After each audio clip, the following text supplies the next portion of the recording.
Eh bien bonjour les amis, bonjour les potagers. Voilà une petite vidéo parmi les moineaux et la pluie, les avions, hein, ça vous savez. Donc on va arrêter 2 secondes parce qu'il va vraiment passer au-dessus celui-là. Voilà, il s'en va. On va commencer par tout ce qui est potiron et autres. Alors ici, comme vous voyez, la liane, elle fait à peu près presque 2 mètres de long. Ouais, moi j'appelle ça des lianes, je sais pas. J'ai pincé le bout, ce qui permet, c'est que j'ai des branches et d'autres lianes qui partent. Donc là j'ai des fruits, donc là je pincerai à nouveau quand la deuxième feuille sera là. C'est bien parce que ça fait de l'ombre pour les fraisiers, ça leur a fait du bien. Qui sont en plein milieu, bon, ils donnent plus cette année, mais ça c'est pas grave, mais au moins ils sont à l'ombre. Donc vous voyez, j'ai fait la même chose ici parce que les lianes partent.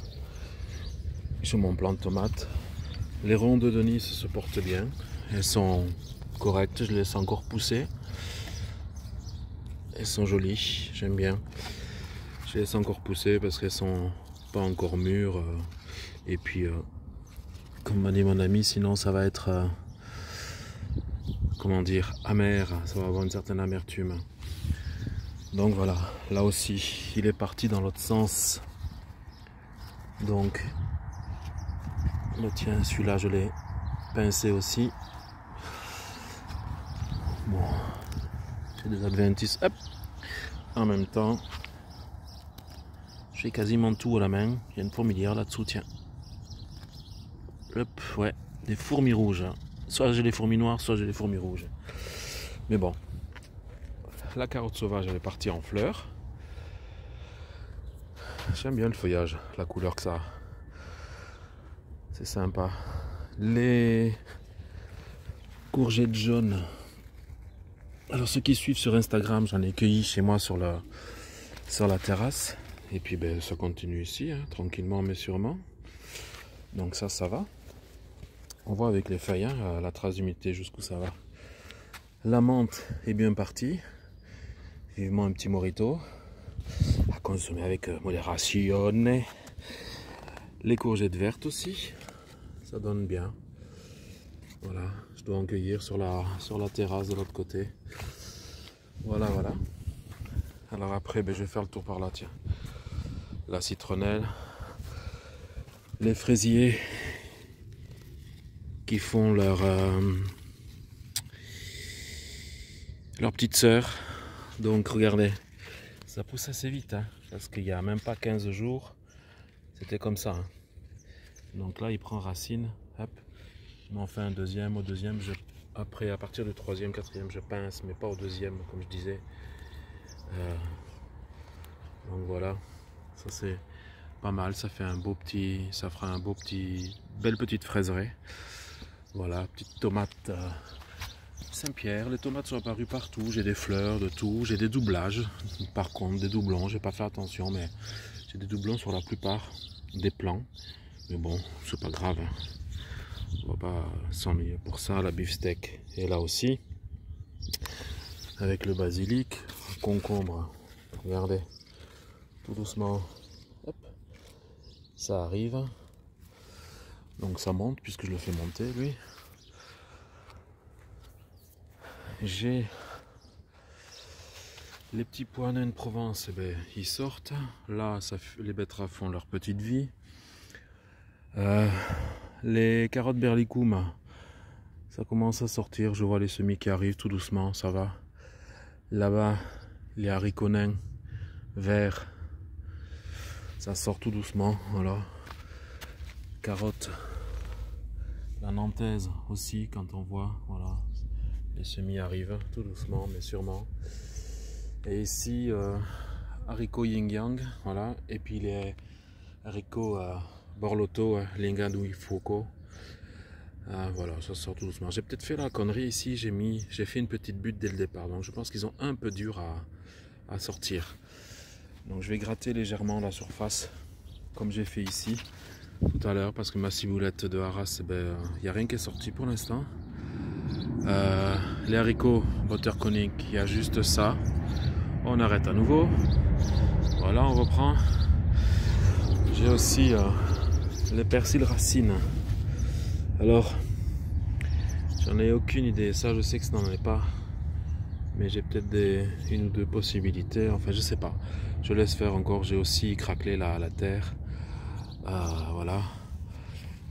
Les plants de tomates, là, ceux-là, ils n'ont pas l'air de... Ils remontent tout doucement, mais on verra bien.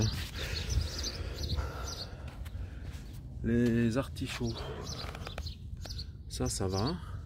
La petite rhubarbe aussi, c'est ce que j'avais planté la semaine dernière, souvenez-vous. Groseillier, cassissier, ça peut aller. Je me suis aperçu, ben les fourmis sont là. C'est assez recroquevillé, donc on verra bien s'il y a des pucerons, je mettrai des coccinelles dessus. Comme il y a pas mal de coccinelles ici, ça va. Bon, les feuilles sont mangées, certaines, mais ça peut encore aller. Donc voilà. Vous voyez, j'ai encore une butte ici. Ah oui, en parlant de la butte. Venez voir. Donc la butte, elle est là. Elle fait à peu près 10 mètres de long. Elle s'est élargie un peu parce que là, contre le mur, donc il y avait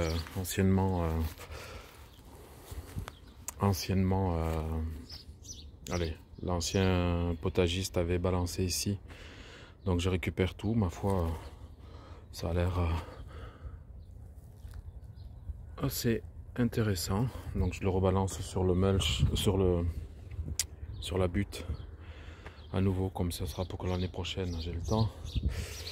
Et là je stabilise, je vais y mettre du mulch ou des cailloux pour venir poser le petit cabanon que je vais me faire pour protéger. Mais j'ai stabilisé déjà, je sais pas si on le voit. On dirait un trou là-bas, mais ça n'en est pas un. Puisque samedi, Coralie me livre le fumier et les bacs, les anciens bacs à patates que je vais pouvoir faire un mini cabanon pour protéger mes outils qui sont sous la bâche. 2, la serre, la petite serre à semis qu'il y aura avec une porte vitrée et tout, une fenêtre du moins vitrée. Voilà, alors je continue. Ici, j'ai planté quelque chose, ça je sais, mais je ne l'ai pas noté. Mais je pense, comme il y a les deux lignes, je pense que j'ai refait un roi des beurs et un haricot vert. En fait, mais je ne sais plus quel côté, on verra bien la couleur.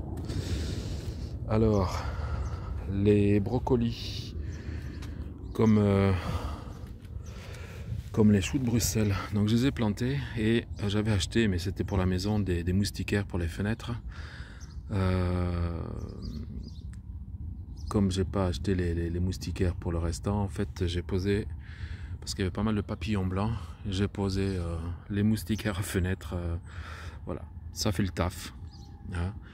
Donc ça va, mais je vais quand même acheter tôt ou tard un tunnel. Et vous voyez, quand je vous parle de fourmis,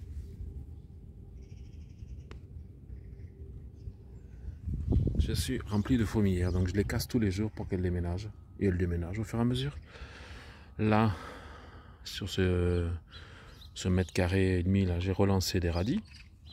Et puis, j'ai éclairci pas mal les radis que j'ai ici, sur les 2 mètres, parce que comme je disais, il y a eu la main lourde. Donc voilà, j'ai fait une petite tranchée que je vais arroser, bien sûr, et puis je vais refermer ça tranquillement. Donc vous allez voir, voilà, j'ai le petit arrosoir, voilà, et je vais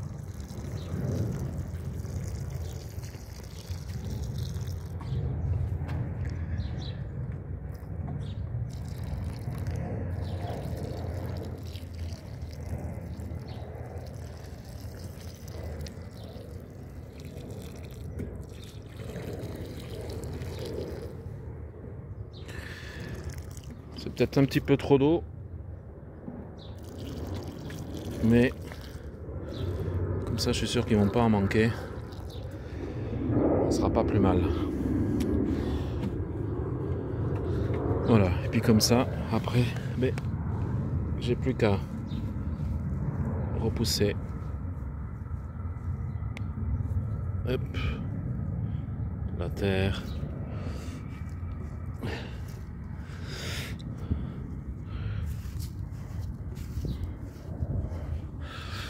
Voilà. Voilà. Et puis là, j'y mets la poire. Et hop. Pour que ce soit plus doux.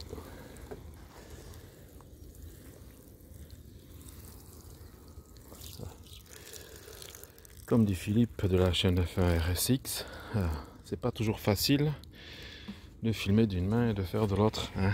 On n'a que deux mains. Mais bon, c'est comme ça. Eh bien, je vous souhaite une excellente après-midi, journée, puisqu'on est le 30, je crois. Ouais, quelque chose comme ça. Ouais, voilà, je vais faire droit. Et puis, bon amusement à vous. Et prochain semis, les semis de navets. Voilà, on va prévoir tout doucement ce qui va être automne-hiver. Et pendant que tout le reste continue de pousser. Voilà, comme les concombres. Bon, poivrons, piments, ben, j'avais beau les avoir fait en janvier. Je ne sais pas si j'en aurai cette année. J'en ai aucune idée. Blanc de tomate, voilà, tout le monde commence à se plaire, donc ça va. Voilà. Et puis ben, l'année prochaine, de toute façon, je retravaillerai, j'enlèverai... Attends, je vais me reculer. L'armature qui est là. Ou je vais peut-être la garder, ça pourrait me servir de serre. Mais comme quand en plein hiver, il y a beaucoup de vent et tout. Donc c'est à voir comment je vais le travailler. Voilà, et bien bon après-midi à vous et que le potager soit avec vous, sur terrasse ou sur terrain.